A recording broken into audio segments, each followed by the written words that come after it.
welcome back to another episode of You Should Read This. My name is Christina, and I am the teen librarian at the Thayer Public Library.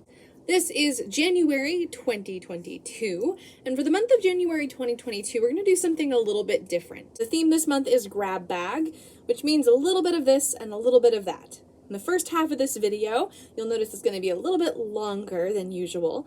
So the first half of this video, you will find new picks coming out throughout 2022 that you can go to our catalog and put hold on, or if they're not available in the catalog yet, you could place them on your calendar and set reminders for yourself.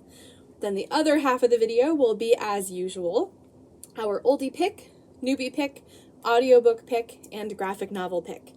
So feel free to jump around if you only have time to get 4 new recommendations that you can get today from the library, or stay along for the entire thing and find out some new stuff that we are excited about getting. Hello, and welcome to my desk. I have several recommendations for 2022, and I'm about to list them off. I'll leave on screen a description of what someone else says about them, but overhead you're going to hear me describing more about the book. So you won't see my face for a little bit, but you'll hear me and read other things. So feel free to pause the video at any point to read what's on screen, and otherwise you can listen along with me. So the first book that I want to recommend that you pick up, these are in publication order, by the way. The first book I want to recommend for 2022 is Gallant by Victoria Schwab. This releases on March 1st, 2022. V.E. Schwab weaves a dark and original tale about the place where the world meets its shadow, and the young woman beckoned by both sides. The Secret Garden meets Crimson Peak in this standalone novel perfect for readers of Holly Black and Neil Gaiman. Next up in March on the 8th is All That's Left in the World by Eric Brown. It's described as What If It's Us meets Life as We Knew It in this post-apocalyptic queer YA adventure romance from debut author Eric J. Brown. Perfect for fans of Adam Silvera and Alex London. Still in the month of March, but our last one, is A Magic Steeped in Poison by Judy Lynn. For Ning, the only thing worse than losing her mother is knowing that it's her own fault. She was the one who unknowingly brewed the poison tea that killed her. The poison tea that now threatens to also take her sister, Shu. First in a duology, this is sure to enchant fans of Adrienne Young and Leigh Bardugo. Next up at the top of April, we have Belle Morte by Bella Higgin. Belle Morte, one of 5 houses where vampires reside as celebrities and humans are paid to be their living donors.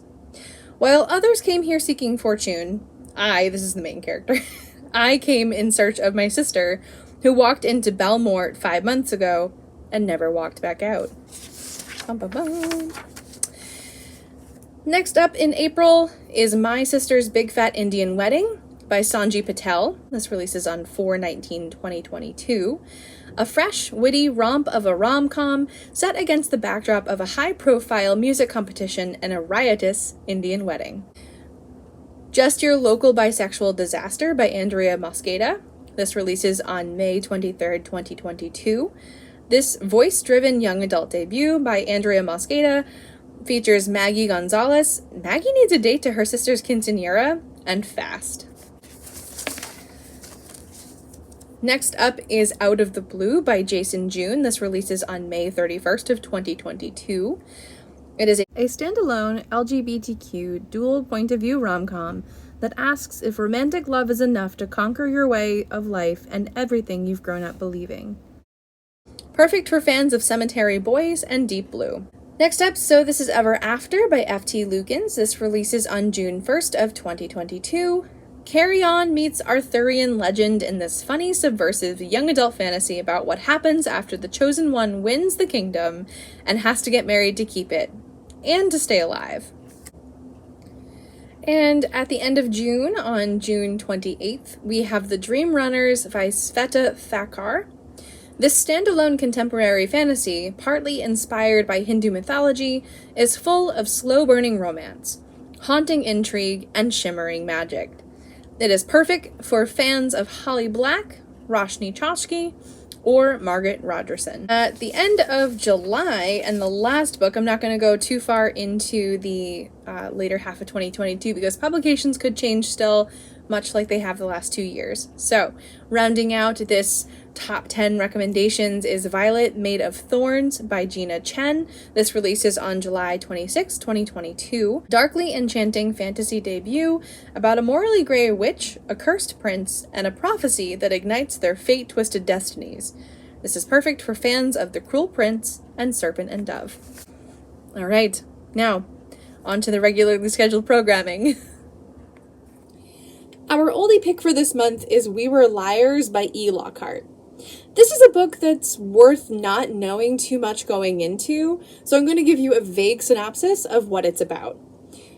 A beautiful and distinguished family, a private island, a brilliant damaged girl, a passionate political boy, a group of 4 friends, the Liars, whose friendship turns destructive, a revolution, an accident, a secret, lies upon lies, truth, love, the truth.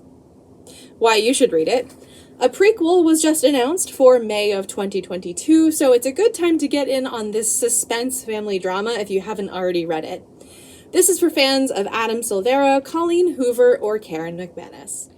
My next recommendation is the newbie pick for this month, and for this I have chosen a book that made my personal top 10 in the year of 2021, and that is You'll Be the Death of Me by Karen McManus.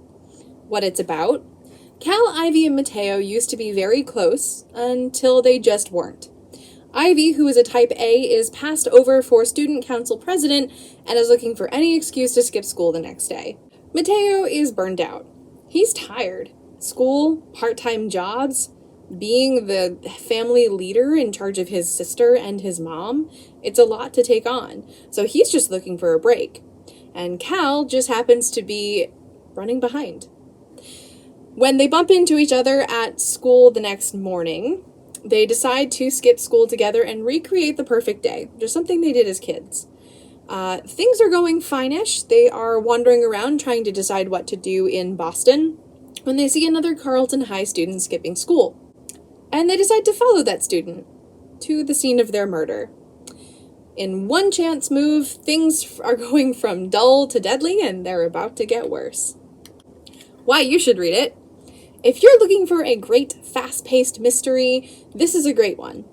It's set in one day and has Ferris Bueller's vibes. This is a movie from the 1980s. If you haven't seen it, go and watch it. And it does a great job at keeping you guessing. I was flipping through pages, and it's easily readable in one day if you have the time. My next pick for you this month is our audiobook pick, and for this month I am going with In the Wild Light by Jeff Sentner. This did release in 2021. What it's about? The author says that, quote, "The first question I ask myself when I start working on a new novel is this: what do you love?" This time the answer was standing rivers, floating on rivers, reading poems, writing poems, audacious journeys with friends, having friends smarter than you, learning about the wonders of the world from friends smarter than you, that one teacher that you never forget, talking on front porches, sitting silent on front porches, watching the sunset, and falling in love. And that's about all you need to know before you jump into In the Wild Light. Why you should read it. This book was buzzed about everywhere in 2021. Book Riot, BuzzFeed, the Boston Globe, and those are just a few of the bees. Heartbreaking and heart-making, this is one to check out if you missed it in 2021. And last but certainly not least is our graphic novel pick, and for this month I am going with Cheer Up, Love, and Pom-Poms. What it's about?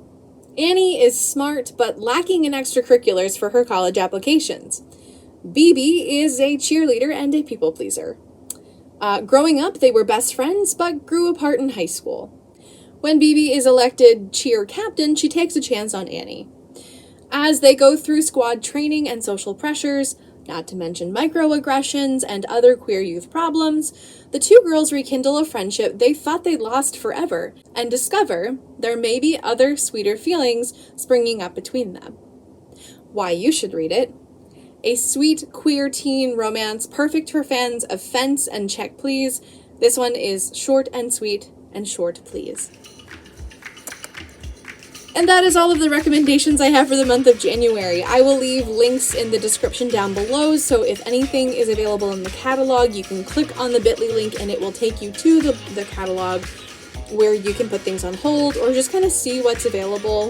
If it's not there now, check back in a few months. It might be there later, depending on the publication date. Anyways, I hope you enjoyed the recommendations. Next month, we will be going back to our regularly scheduled programming, with You Should Read This having the same theme as Our Book in a Bag. So, Our Book in a Bag, which by the time this video goes up, there may still be a few spots to register for.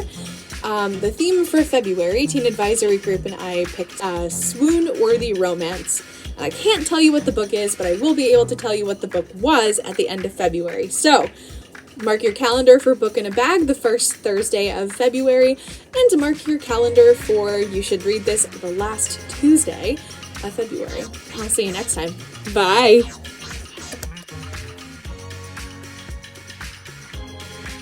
And fast.